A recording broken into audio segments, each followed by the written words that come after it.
Hi friends, कैसे हैं आप सब। तो आज इस वीडियो में हम लोग बैटरीज के बारे में बात करेंगे। सबसे पहले ये जान लेते हैं कि इस वीडियो में हम लोग क्या क्या कवर करने वाले हैं बैटरीज के बारे में। सबसे पहली चीज़ जो हम लोग कवर करेंगे वो होगी वर्किंग ऑफ अ बैटरी। एक बैटरी किस तरीके से काम करती है। दूसरी चीज़ हम लोग जो कवर करेंगे वो होगा टाइप्स ऑफ बैटरीज। कितने तरीके की बैटरीज होती हैं। तीसरी चीज़ हम कवर करेंगे, जब हम बैटरी के बारे में ज़्यादा जानने जाते हैं, ज़्यादा पढ़ते हैं, तो कुछ वर्ड सामने आते हैं हमारे, कुछ टर्म्स आते हैं जैसे कि कैपेसिटी, वोल्टेज, एम्परेज। तो उनके बारे में जानेंगे, यानी कि बेसिकली हम लोग टर्मिनोलॉजी के बारे में पढ़ेंगे, बैटरीज से जुड़े हुए कुछ वर्ड्स। लास्ट चीज़ हम लोग पढ़ेंगे इस वीडियो में, how to use them, batteries को कैसे यूज़ किया जाए।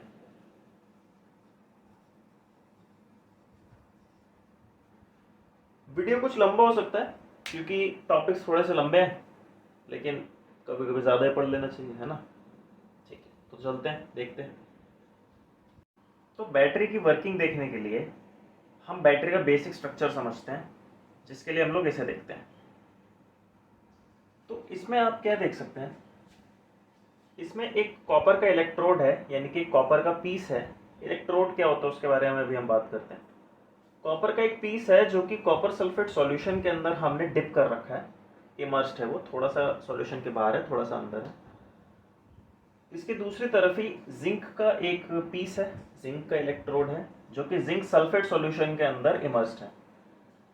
अब ये जो दोनों इलेक्ट्रोड्स हैं, तो इलेक्ट्रोड्स का मतलब होता है एक ऐसा पॉइंट जहां पर करंट या तो आए या जहां से जाए। जैसे कि टर्मिनल को आप इलेक्ट्रोड कह सकते हो, पॉजिटिव टर्मिनल और नेगेटिव टर्मिनल। पॉजिटिव टर्मिनल वो पॉइंट होता है जहां से करंट निकलता है, और नेगेटिव वो पॉइंट है जहां से करंट आएगा। पॉजिटिव से होते हुए नेगेटिव की तरफ करंट आता है, पॉजिटिव टू नेगेटिव उसका डायरेक्शन होता है। उसी तरीके से इनमें से एक इलेक्ट्रोड जो है पॉजिटिव टर्मिनल होगा, एक नेगेटिव होगा। कौन सा क्या होगा, उनको क्या कहते हैं, इसके बारे में आगे बात करते हैं। अब यहाँ पे जो ब्लू एरोज हैं, वो ब्लू एरोज रिप्रेजेंट कर रहे हैं इलेक्ट्रॉन्स को। तो ब्लू एरोज को आप इलेक्ट्रॉन्स मान के चलो।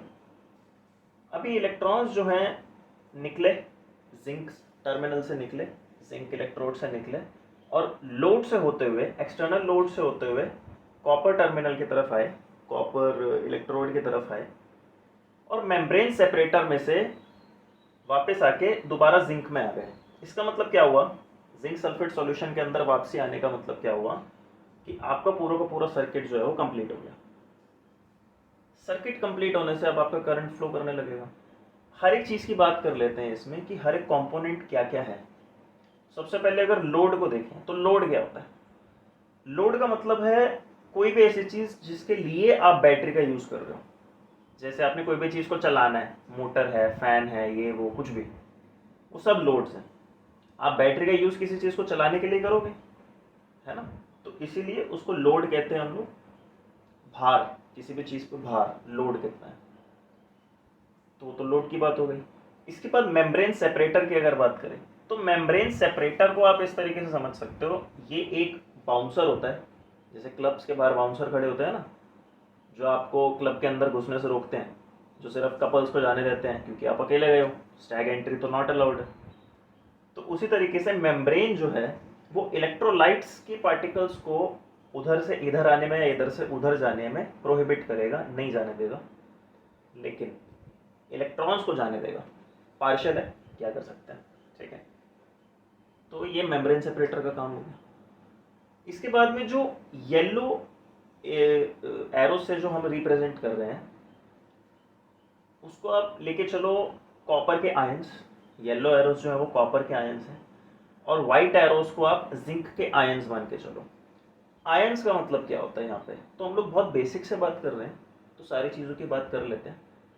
आयंस का मतलब होता है कोई भी ऐसा पार्टिकल जिसके ऊपर कोई चार्ज हो, आइदर पॉजिटिव और नेगेटिव। नेगेटिव चार्ज है तो उस आयन को हम एन आयन कहते हैं, पॉजिटिव है तो उस आयन को हम कैट आयन कहते हैं।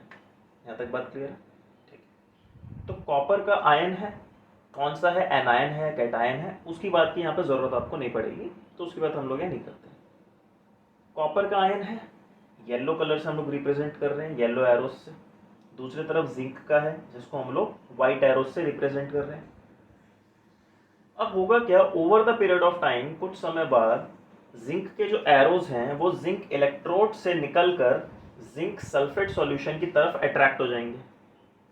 यानी कि जिंक इलेक्ट्रोड का मास over the period of time थोड़ी देर के बाद कम होना शुरू हो जाएगा, और मास कम होने से जिंक इलेक्ट्रोड धीरे धीरे पतला हो जाएगा और धीरे धीरे खत्म हो जाएगा।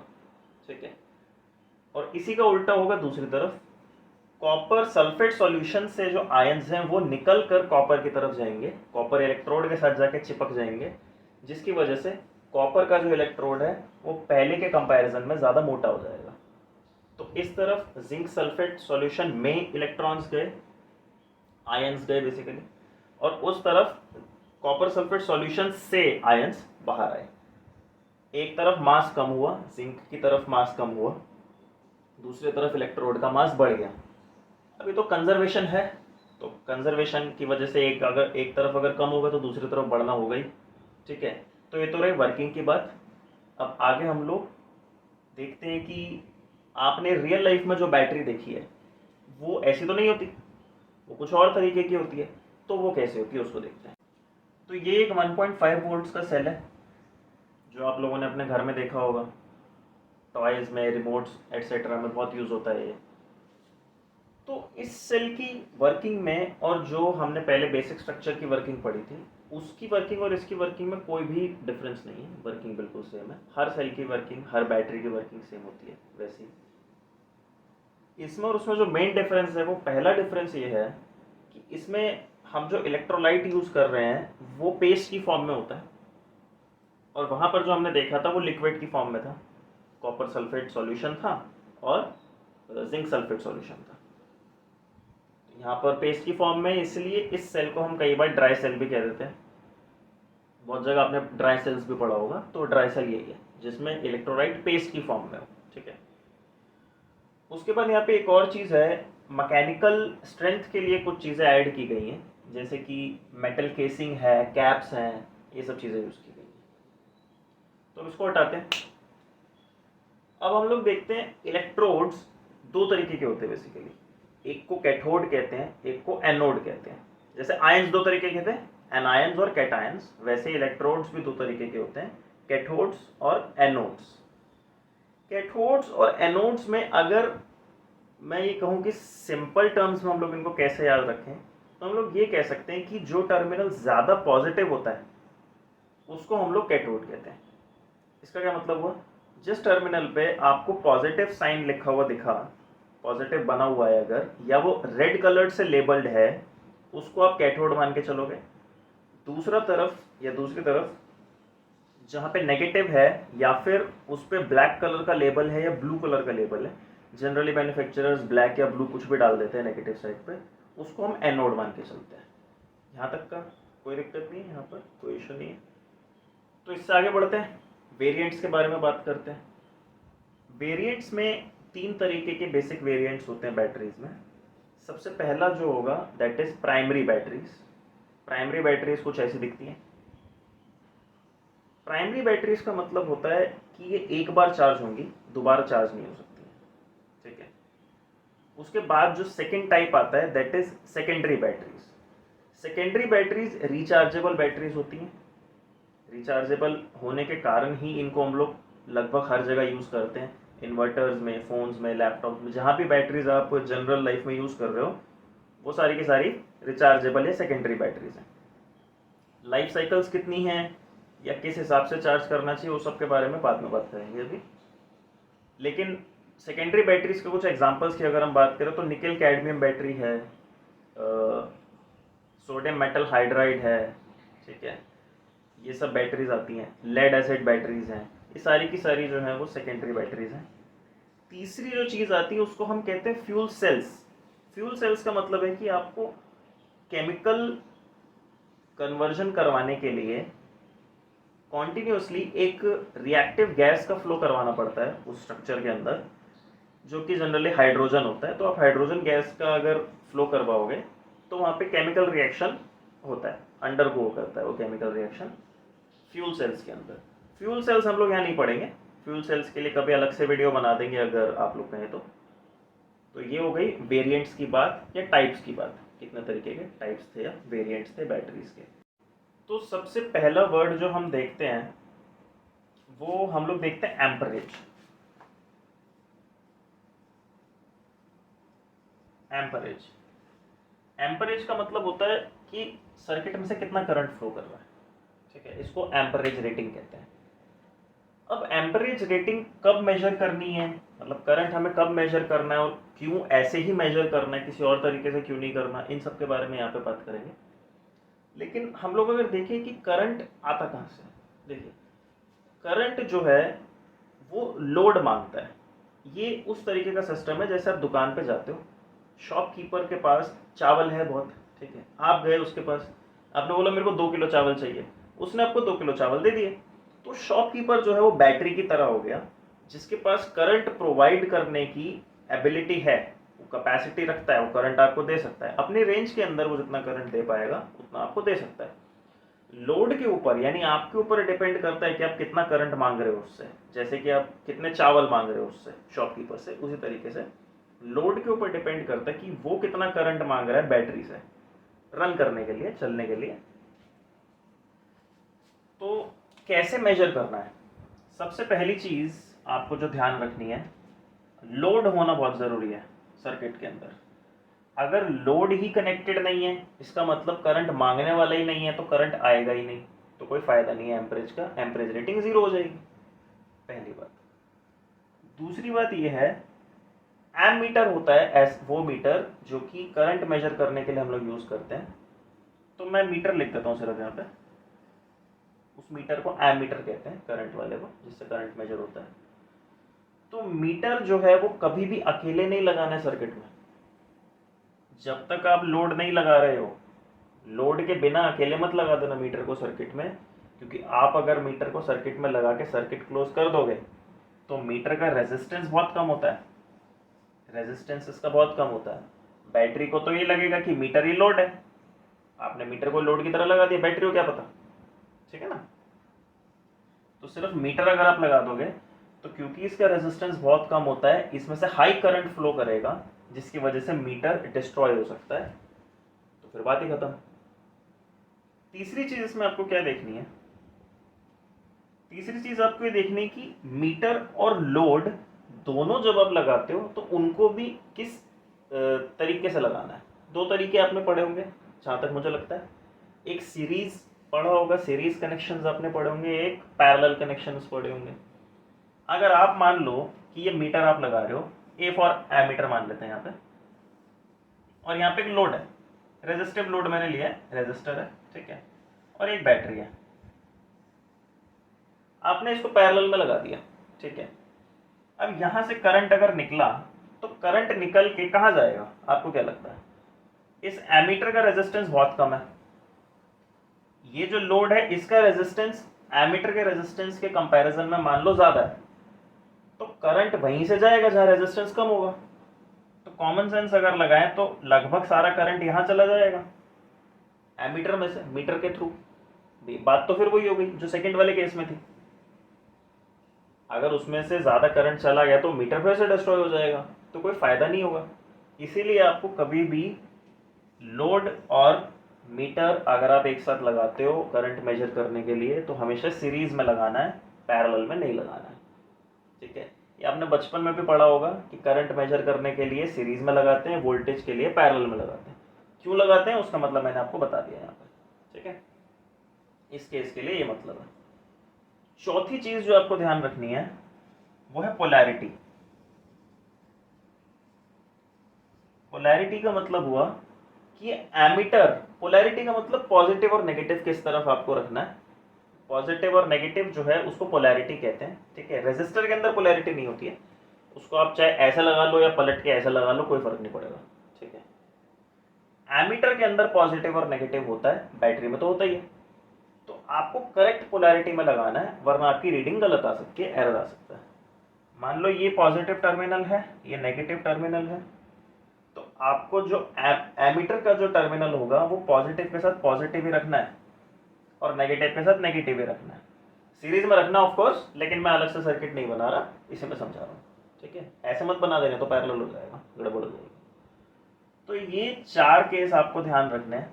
4 ये केस क्या, 4 चीज़ें हैं जो कि एम्परेज मेजर करने के लिए आपकी हेल्प करेगी। ठीक है, इसके बाद हम लोग सेकेंड टर्म लेंगे। सेकेंड टर्म देखते हैं क्या होता है। तो दूसरा बहुत कॉमन टर्म आता है कैपेसिटी। कैपेसिटी को एम्पियर आवर्स कहते हैं। इसकी शॉर्ट फॉर्म में एब्रीविएशन आपने बहुत जगह AH देखी होगी, जहाँ पे A कैपिटल में और H स्मॉल में है, या फिर बहुत जगह पे AH दोनों कैपिटल में होते हैं। बहुत जगह इसका छोटा भाई भी दिखता है, मिली एम्प आवर। ठीक है, MAH milli amp hours. Milli amp hours का मतलब हो गया इसका छोटा भाई, और ये ज़्यादातर आपको फ़ोन्स में दिखेगा। फ़ोन्स की बैटरीज मिली एम्प आवर्स में होती हैं, जैसे 4000 mAh, 5000 mAh, that is nothing but milli amp hours. ठीक है, तो एम्प आवर्स जो है वो खुद में ही ये बता रहा है कि इसका मतलब हो गया एम्पियर्स इंटू आवर्स, यानी कि current into time. Current into time, capital में लिख दो। ठीक है, करंट इंटू टाइम, सिंपल सी बात थी, कोई दिक्कत नहीं थी। एक एग्जांपल लेके समझते हैं। मान लीजिए एक रेटिंग है 4 एम्प आवर्स लिखा हुआ है, उस पर एक बैटरी आपको दे दी मैंने जिस पे लिखा हुआ है 4 एम्प आवर्स, 4Ah। इसका क्या मतलब हुआ? इसका मतलब ये हुआ कि ये बैटरी आपको 4 एम्पियर का करंट दे सकती है 1 घंटे तक, या फिर 1 एम्पियर का करंट दे सकती है 4 घंटे तक, या फिर 5 एम्पियर का करंट दे सकती है 0.8 आवर्स तक। मतलब 4 एम्पियर का करंट इंटू 1 घंटे तक, ये भी 4 हुआ, मल्टीप्लाई करके 1 एम्पियर का करंट इंटू 4 घंटे तक, ये भी 4 हुआ, मल्टीप्लाई करके 5 एम्पियर का करंट इंटू 0.8 आवर्स तक, ये भी 4 हुआ, मल्टीप्लाई करके। इसका मतलब एम्प आवर्स हमेशा कांस्टेंट रहेंगे, AH हमेशा कांस्टेंट रहेगा जो आपको दिया हुआ है। बैटरी से करंट आप कितना लेते हो इसके ऊपर डिपेंड करता है कि वो बैटरी कितनी देर तक चलेगी, कितनी देर में ड्रेन हो जाएगी, कितनी देर में खत्म हो जाएगी। ठीक है, यहाँ तक बात ठीक है, कोई दिक्कत नहीं है। बहुत आसान था, यहाँ तक चीज़ें काफ़ी आसान थी। लेकिन यहाँ पे हमारे अंकल आते हैं विलहेल्म प्यूकट नाम से, विलहेल्म प्यूकट। ठीक है, और अपना एक प्यूकट्स लॉ लेके आते हैं बीच में। प्यूकट्स लॉ क्या कहता है? वो कहते हैं कि भाई साहब ये जो आपने किया है ना, आपने जो सिंपल सा कर दिया कि AH equals to I into T कर दिया आपने, इससे बात नहीं बनेगी। अगर आपको बहुत ज़्यादा करंट चाहिए तो आपको यहाँ पे I के ऊपर एक N लिखना पड़ेगा। एक पावर उन्होंने दी N नाम से, टर्म उन्होंने दिया, कांस्टेंट टर्म, और N को हम लोग यहाँ पे कहते हैं प्यूकर्ट्स कांस्टेंट। ठीक है, उन्होंने बोला कि अगर आपको एक्सपोनेंशियल करंट पे बैटरी को चेक करना है और फिर आप उसकी रेटिंग डिसाइड करते हो, तो आपको ये वाला नहीं देखना है, ये वाला एक्सप्रेशन आपके फिर किसी काम का नहीं है, ये वाला एक्सप्रेशन आपके काम का है, जहाँ पे उन्होंने एक N अपना कांस्टेंट ऐड कर दिया करंट के ऊपर। ठीक है, यहाँ से अगर आप रेटिंग डिसाइड करते हो, यानी कि आप प्यूकर्ट्स लॉ के अकॉर्डिंग रेटिंग डिसाइड कर रहे हो, इसके अकॉर्डिंग नहीं कर रहे जो हम लोग पहले देख रहे थे। अब इस चीज़ में एक प्रॉब्लम है। प्रॉब्लम क्या है? पहले के टाइम पे क्योंकि जो हम लोग कंपोनेंट्स यूज़ करते थे, इलेक्ट्रॉनिक्स के जो कंपोनेंट्स होते थे, ट्रांजिस्टर, कैपेसिटर, रेजिस्टर, इंडक्टर वगैरह जो भी चीज़ें हैं, ICs हैं, ये सब हैं, तो ये सारी चीज़ें जो हैं बहुत ज़्यादा पावर लेती थी। पावर लेती थी मतलब पावर डिसिपेशन इनमें ज़्यादा होता था, पावर ज़्यादा बेकार करते थे हीट के फॉर्म में और अलग अलग फॉर्म्स में। ठीक है, करंट भी ज़्यादा खाते थे। ठीक है, करंट ज़्यादा खाते थे, इसीलिए आपको उनको पावर सप्लाई करने के लिए ऐसी बैटरी लेनी पड़ती थी जो ज़्यादा करंट दे पाए पहले के टाइम में। तो इसीलिए प्यूकर्ट्स लॉ उस टाइम पे तो ठीक था। मैन्युफैक्चरर्स हाई करंट देते टाइम बैटरी को चेक कर लेते थे और फिर उसकी रेटिंग लिख के आगे ट्रांसफ़र कर देते थे, बेच देते थे। ठीक है, तो सारी बातें ठीक थी। लेकिन अब ऐसा नहीं है, अब हमें हाई करंट बहुत ही रेयर कंडीशंस में चाहिए होता है। जिन कंडीशंस में चाहिए होता है उसमें जनरली हम लोग जनरेटर का यूज़ करते हैं, ना कि बैटरी का यूज़ करते हैं, क्योंकि बैटरी जो है वो डीसी वोल्टेज सप्लाई करता है, कांस्टेंट है वो, ठीक है। तो छोटे मोटे काम के लिए हम लोग बैटरी का यूज़ करते हैं, बहुत ज़्यादा बड़े काम के लिए हम लोग बैटरीज का यूज़ नहीं करते हैं। बैकअप के लिए रख सकते हैं लेकिन प्राइमरी यूज़ नहीं है, ठीक है। तो इसीलिए ये वाला जो फॉर्मूला है यहाँ पे थोड़ा सा यहाँ पे गड़बड़ हो गया है। अब इस फॉर्मूले को अभी भी बहुत मैन्युफैक्चरर्स काम में लेते हैं, लेकिन अभी किसी काम का है नहीं, क्योंकि उतनी हाई करंट पे हम लोग टेस्ट ही क्यों करें जब हमें रियल लाइफ में यूज़ ही नहीं करना, उतना हाई करंट उससे चाहिए ही नहीं। क्लियर है?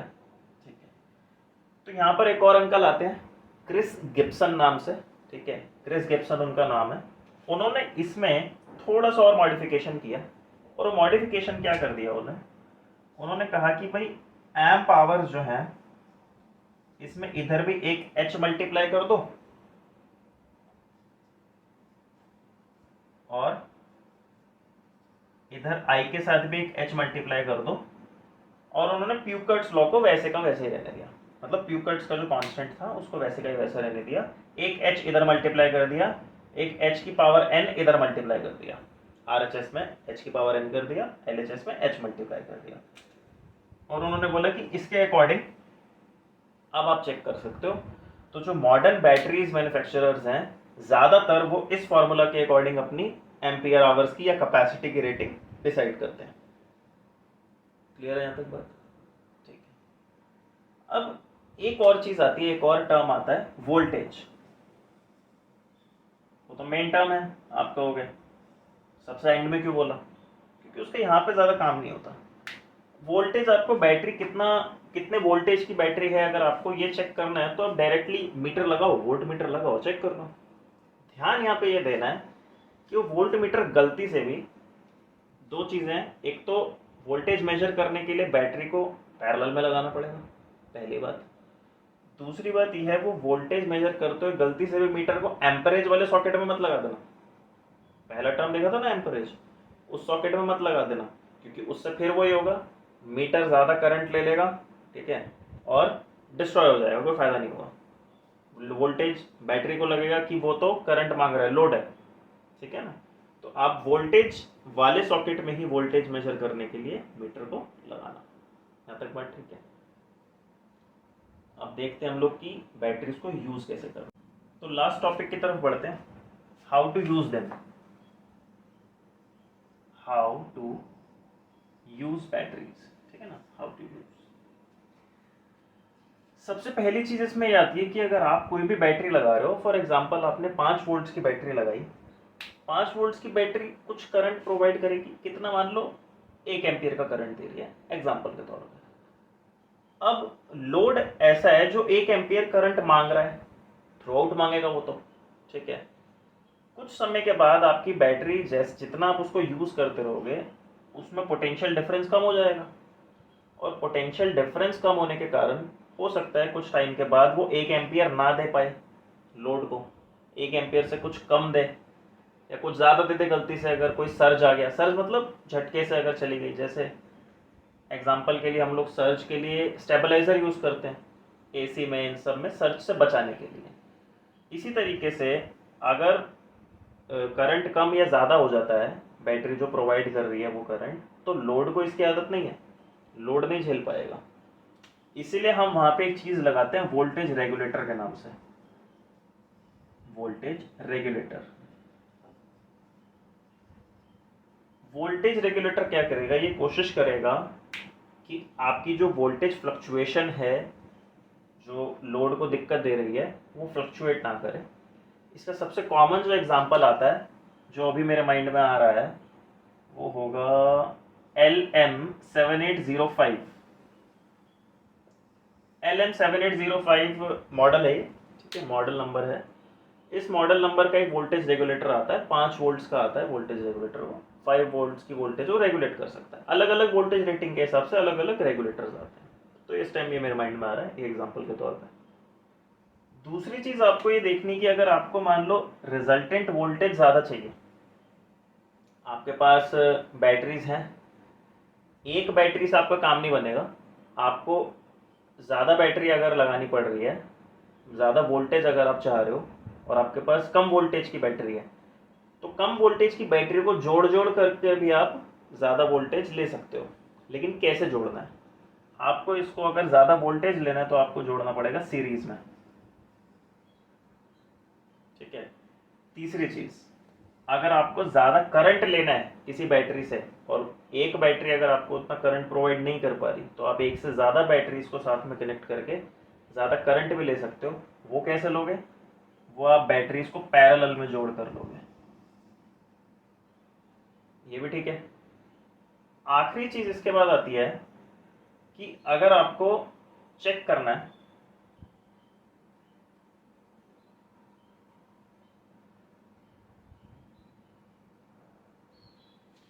आखिरी चीज़ क्या आती है,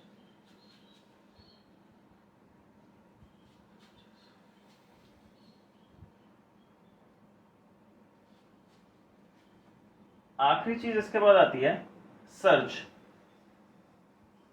सर्च का क्या मतलब हुआ? जैसे अभी मैंने बताया था स्टेबलाइजर का यूज़ सर्च के लिए।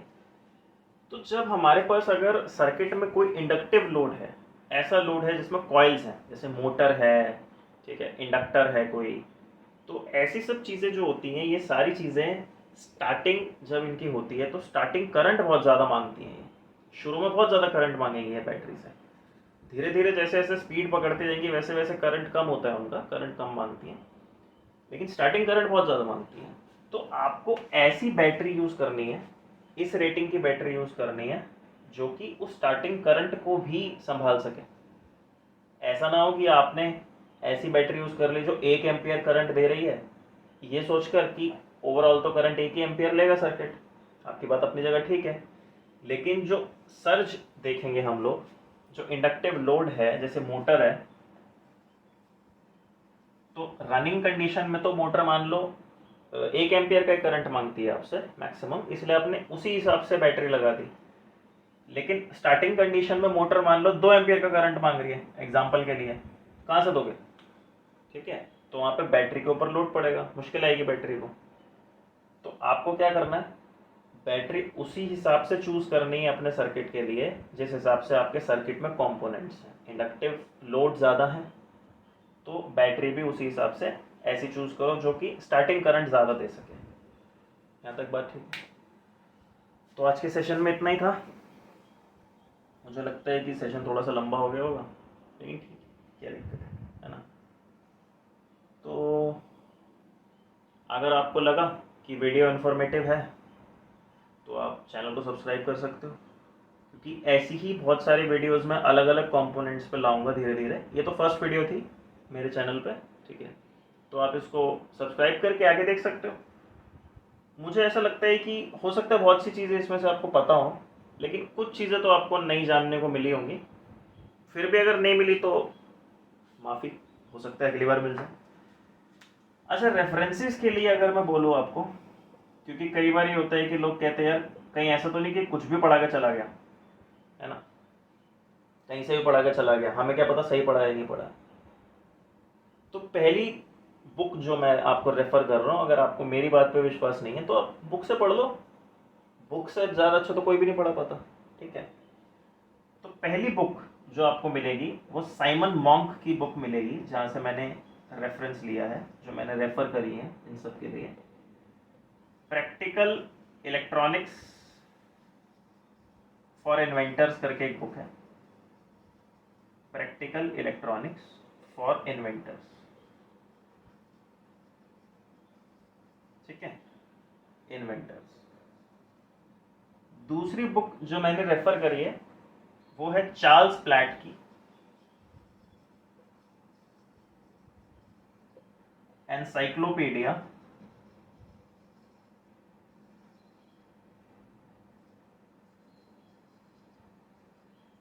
Of electronic components.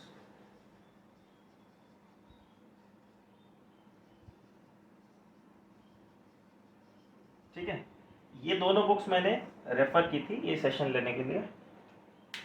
तो सेशन में आपको चीज़ अच्छी लगी हो, अगर इनके अलावा भी कोई चीज़ है जो आपको लग रहा है कि मिस हो गई है मुझसे, या कुछ ऐसी चीज़ है जो आपके समझ नहीं आई इसमें से, तो आप मुझे कमेंट में बताना, फिर उस पर बात करेंगे आगे।